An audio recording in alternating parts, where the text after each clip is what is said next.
Thank you so much for joining me back here. Today we're going to do a video that I'm actually pretty excited about, and it's been a long time coming.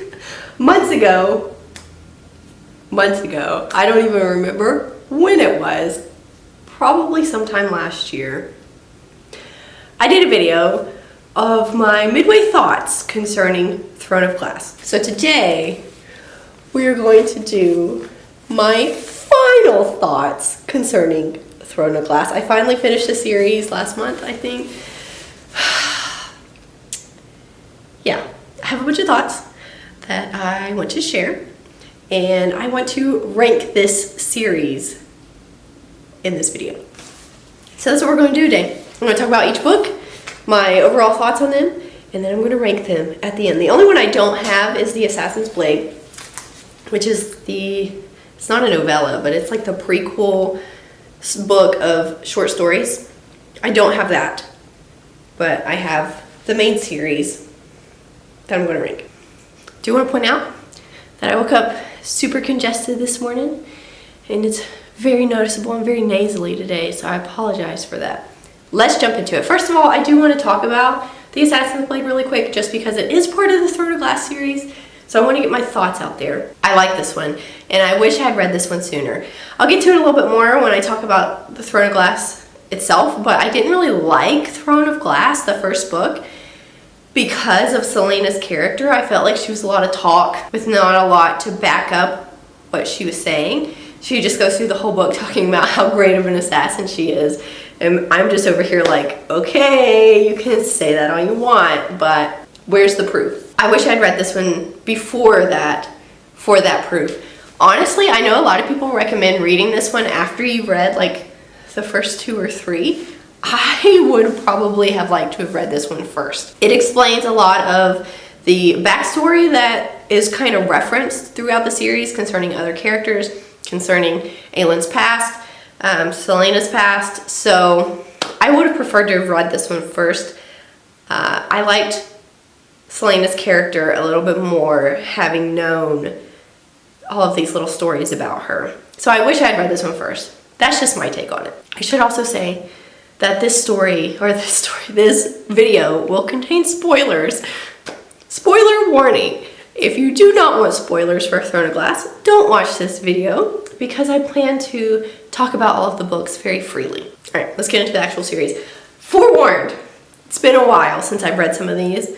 It's taken me over a year, I think, to read through this whole series. So the first few are kind of vague in my mind, just so you know. First up, we have Throne of Glass. Again, I previously said this. I didn't care much for this one. I didn't really like Celaena's character in this one. I thought she was very arrogant without anything to back it up. I already said that. Basically, in this one, Celaena, our main character, is imprisoned, and Prince Dorian comes to kind of hire her as his champion. So there's going to be a big battle, competition, more so a competition, between a bunch of assassins in the kingdom. And whoever wins gets to be the king's champion, gets to be the king's personal assassin. So the premise itself, interesting. I might like it a little bit more if I went back and reread it now, having known Celaena, Aelin's character a little bit better, and kind of knowing and already having an attachment to the characters. I might like it better a second time around. First time around, I didn't really care much for it. If I remember correctly, I'm pretty sure Celaena and Dorian have a relationship in this book. I much prefer their friendship. Yeah, I thought about DNFing the series after this one, to be completely honest. I read this one, didn't care much for it, thought about not continuing on with the series, and everyone kept telling me, it gets better, it gets better, it gets better. Just read the next book, and yeah, it gets better. I agree with that. If you're on the fence about reading this, if you've read the first one and you were like, I didn't really care much for it, read the next one. And then read the one after that, because that's the one that really hooked me. Didn't care much for it. Next up, we have Crown of Midnight. Guys, I finally finished my collection. For the longest time, I had the last 4, Queen of Shadows, Empire of Storms, Tower of Dawn, and Kingdom of Ash, because I bought them all in bargain as the series was coming out, because I always knew this would be a series that I wanted to read, but I didn't have the first 3. Let me just say, look at how good this is. Look at how good this looks. This is like almost brand new. It's like new.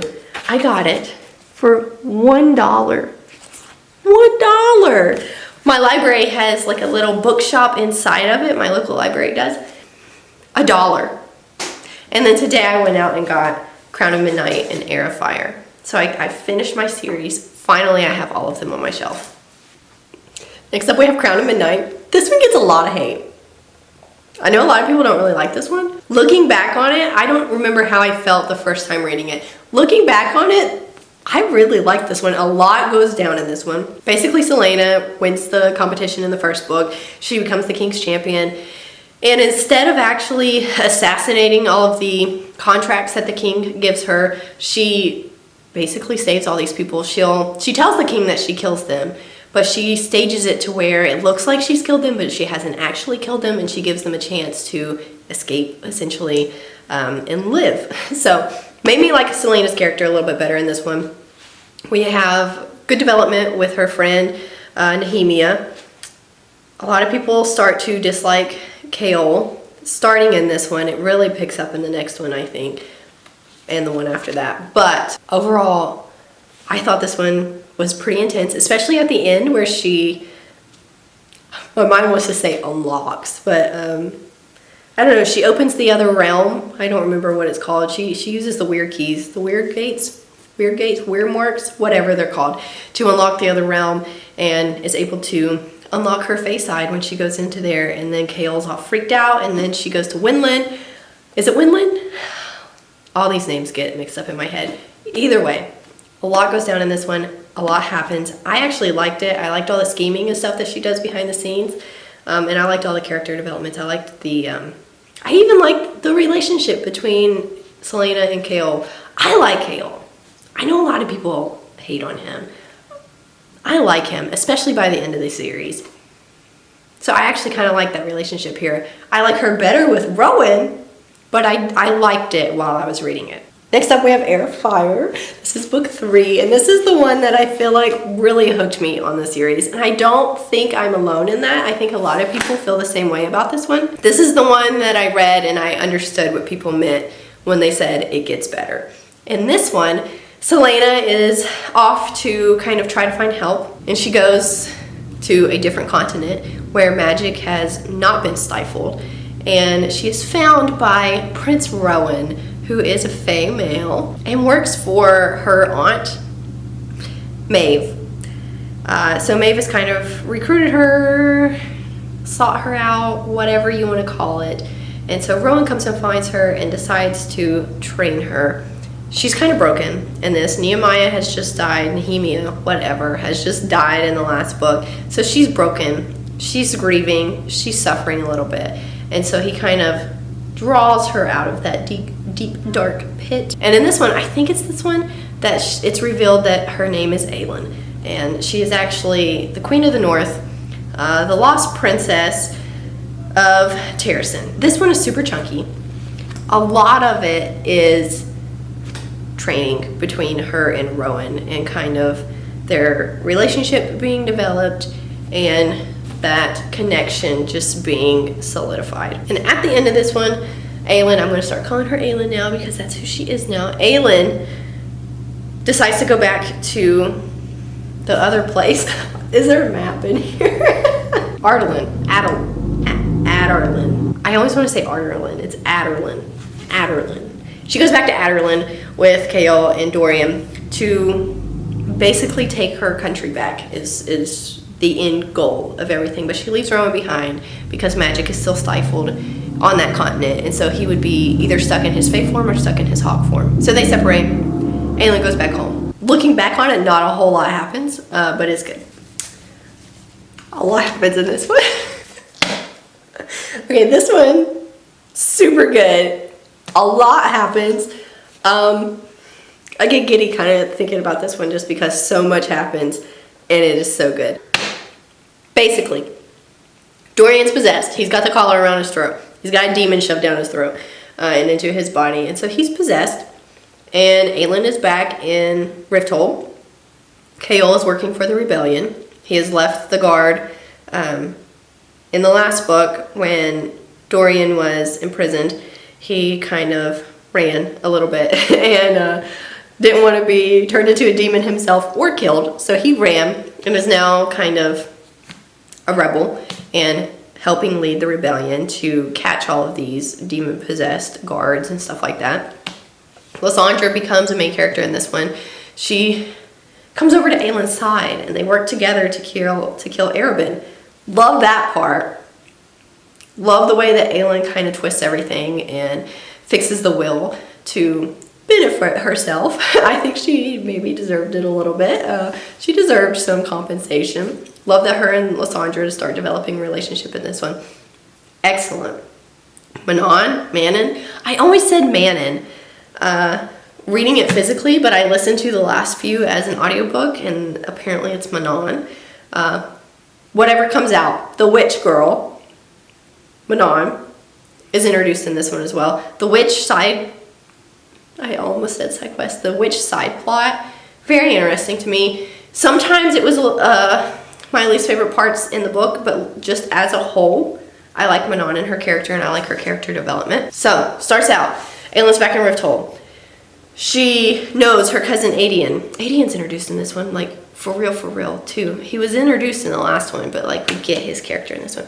She knows her cousin Adian has been in prison, has been taken by the king, and so she makes this plan to save him. And then once she saves him, they start working together, and they work with Kaol, and they come up with this plan to kill Arobin and hopefully try to start breaking everything down so they can bring magic back to the continent. I kind of already mentioned other stuff that happens. Manon is introduced.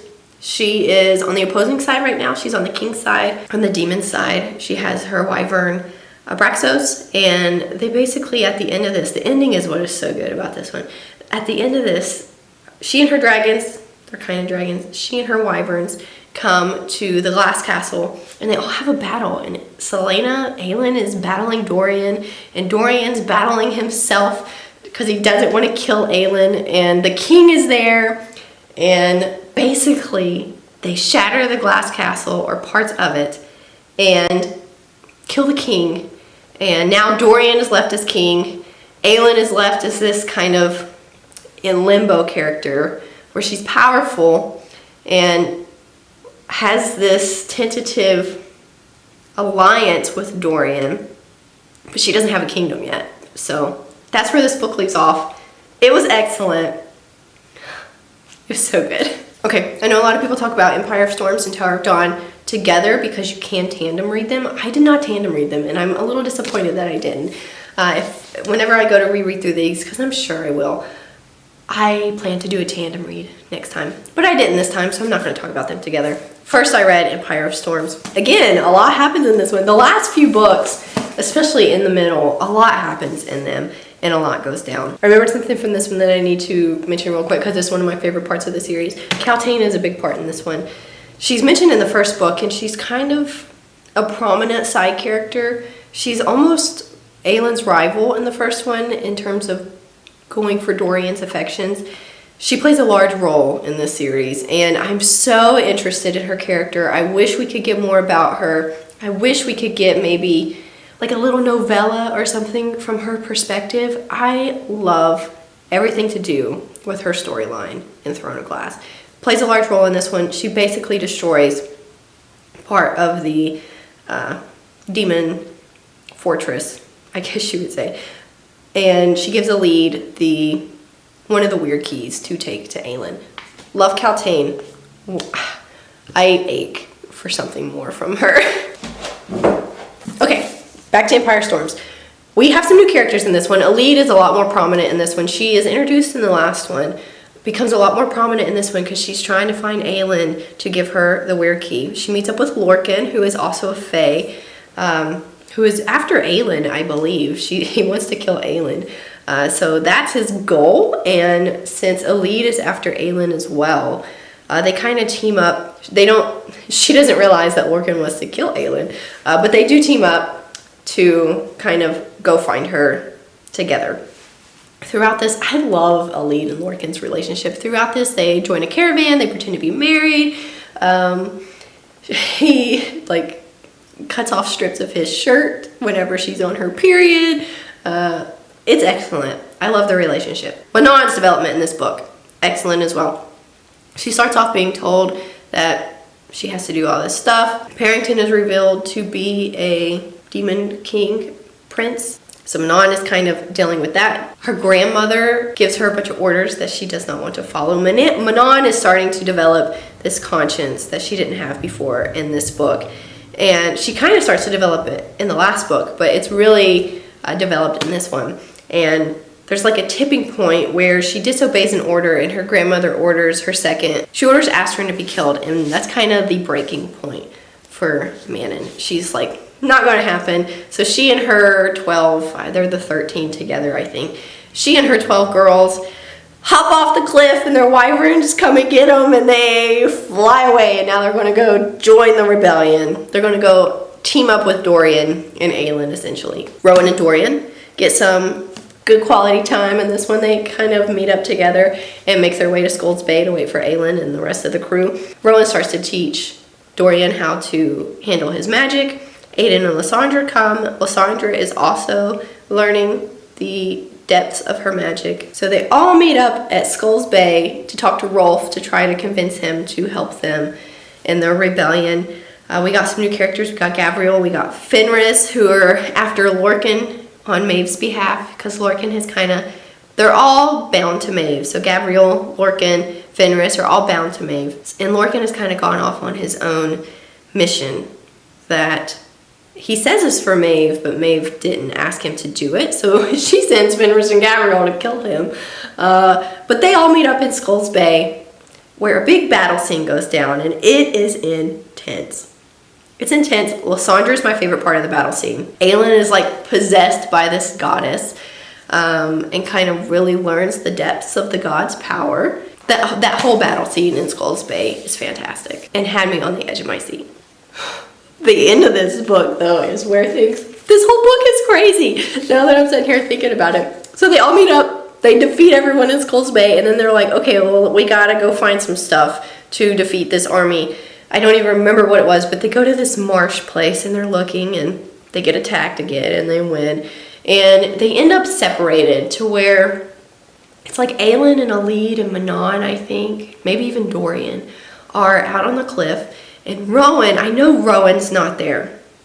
I think Lorcan's on the cliff. Rowan's not there. I think he's out on the ships, like out at sea, in the middle of the battle, while the other people are up on the cliff, and Maeve comes. Maeve's ships come, and they basically have a stand down. So Maeve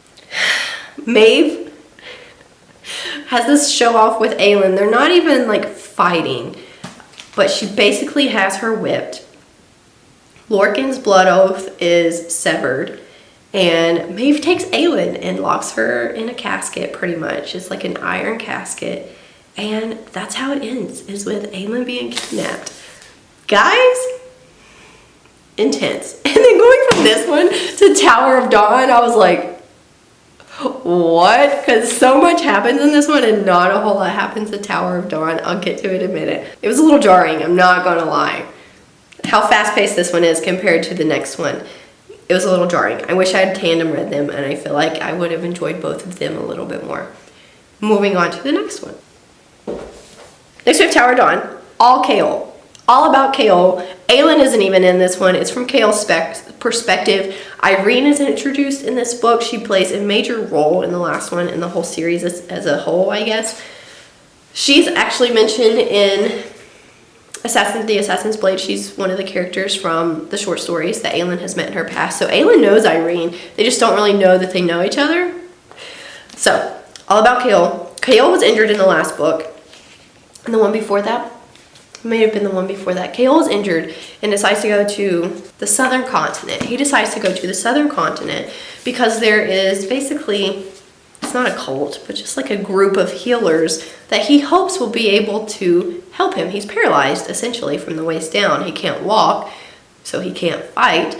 And so Dorian sends him to the southern continent to go fix himself, essentially. A lot of character development for Chaol in this one. And as someone who likes Chaol already, I enjoyed this one. I listened to it as an audiobook, which I think helped. I was able to get through it a little bit faster because of that. If you didn't like Chaol, if you don't like Chaol, you probably wouldn't enjoy this one as much because it's all about him. But he goes there.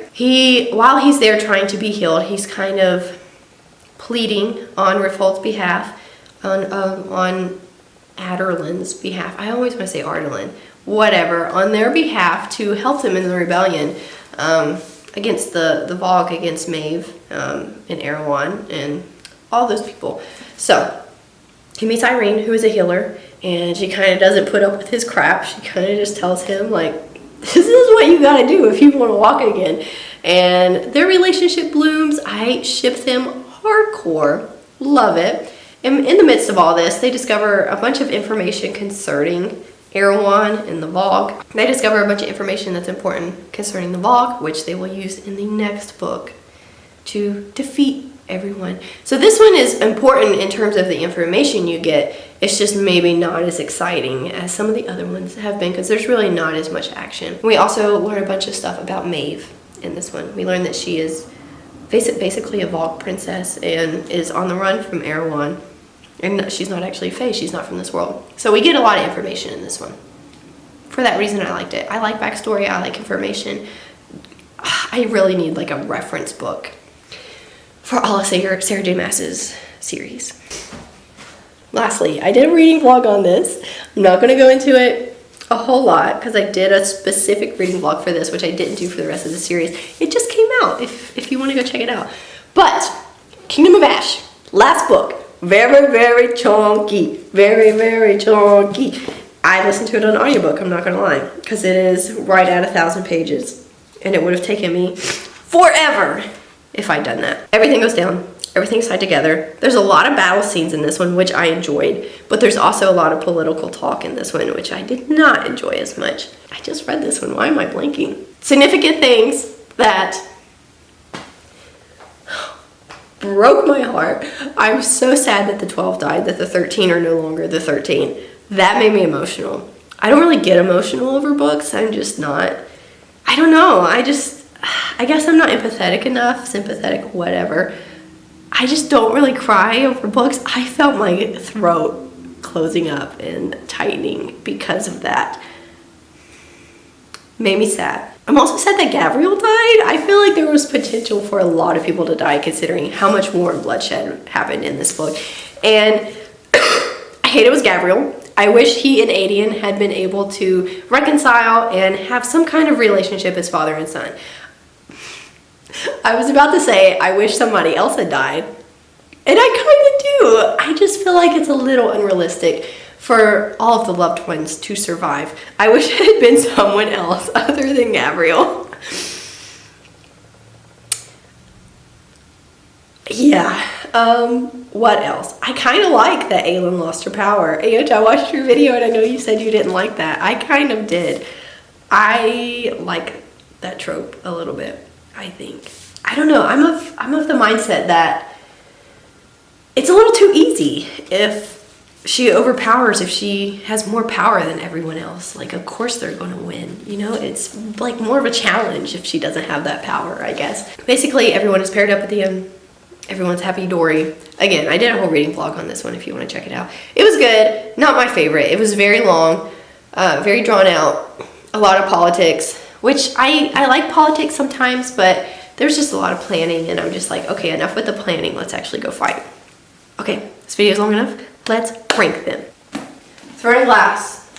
Throne of Glass is going to go on the bottom. I know that I did not enjoy it as much as some of the other ones. It's my least favorite, Throne of Glass. I like Crown of Midnight better than Throne of Glass. Oh no! I'm a little torn by these two. I think I might like Crown of Midnight a little better than Heir of Fire. Heir of Fire is just, again, it's kind of drawn out. It's a lot of development between Rowan and Aelin in their relationship. I think I might like Crown of Midnight better. We'll go ahead and do Tower of Dawn, just because it's right here. I think I like Crown of Midnight better than Tower of Dawn. Do I like Tower of Dawn more than Heir of Fire? Maybe so. These two might be tied. I feel like a lot of people are going to come at me for that. Queen of Shadows and Empire of Storms are also very close. They might be tied. They're both so good and so much happens in them. The more action it has, the more I found I enjoyed it in this series. So they might be tied as well. Last, Kingdom of Ash. I don't know where to put her. These are heavy, I'm not gonna lie. All right, it's definitely going below these. Did I enjoy Kingdom of Ash more than Crown of Midnight? I think I enjoyed Kingdom of Ash a little bit more than Crown of Midnight. But they're very close. Oh, this is hard. Okay, here is my ranking, kind of. Some of them are tied. I just can't make up my mind. So Throne of Glass is definitely last. It's the one I enjoy the least. Air of Fire, again, is good, but looking back on it, not a whole lot happens. And my enjoyment from this series really comes from all of the stuff that happens. So it's going to be down there too. Tower of Dawn, I enjoyed, like I said before, just because we get a lot of information out of it. Half-Blood Prince is my favorite from Harry Potter for that reason as well. I enjoy information, I enjoy lore, I enjoy world building, background knowledge, all that stuff I enjoy, which is why it's going to go a little bit above Air Fire. These four, I struggle with a little bit. I really enjoyed Crown of Midnight, but I think I enjoyed Kingdom of Ash a little bit more just because I know the characters by this point. And again, a lot happens. There's a lot of battle scenes. I'm struggling. Maybe I'm going to change these. Oh, I think I am. Okay, final verdict. This is my final verdict. Kingdom of Ash is going to go a little bit above Tower of Dawn. Crown of Midnight goes above Kingdom of Ash. These two could really be tied, but I think I enjoyed Empire of Storms a little bit more. It was a little more high stakes to me, which I liked. So here's my ranking. Empire of Storms is my favorite. Queen of Shadows, Crown of Midnight, Kingdom of Ash, Tower of Dawn, Air of Fire, and Throne of Glass. Assassin's Blade would go somewhere in here if I was going to rank it as well. Don't know exactly where. I did enjoy it more than Throne of Glass, so somewhere in here. There we go. Those are my thoughts concerning Throne of Glass. It's been a long time coming. This video is very long. Thank you if you have stuck through it to the end. But those are all my thoughts. That was my first time reading through Throne of Glass. I'm officially caught up on all of Sarah J. Maas, which is such a good feeling. I feel like such a weight has been lifted off of my shoulders for having these books on my red shelf instead of my TBR shelf. Again, I bought the last 4 books years ago because they were on bargain and I knew I wanted to read them. And so they just sat on my TBR shelf for years. And now they're not there anymore. Now they're up on my shelf with all my other Sarah J. Maas books. It's fantastic. I feel great. And I know I rambled a lot in this video. And I'm sure I had more thoughts, but those are the main ones, I think. So yeah. Thank you guys so much for watching my ramblings, for watching this video. If you liked it, be sure to subscribe down below and leave a comment. Let me know some of your thoughts on Throne of Glass down below. Let me know what you would rank them, maybe, because I feel like mine, Crown of Midnight especially, I feel like might be out of whack concerning some other people's rankings. And Air Fire, I feel like Air Fire people would rank a lot higher than I did. So let me know your thoughts. You guys are awesome. I'm so thankful for you. I'm so blessed to know you. And we'll meet back here next time.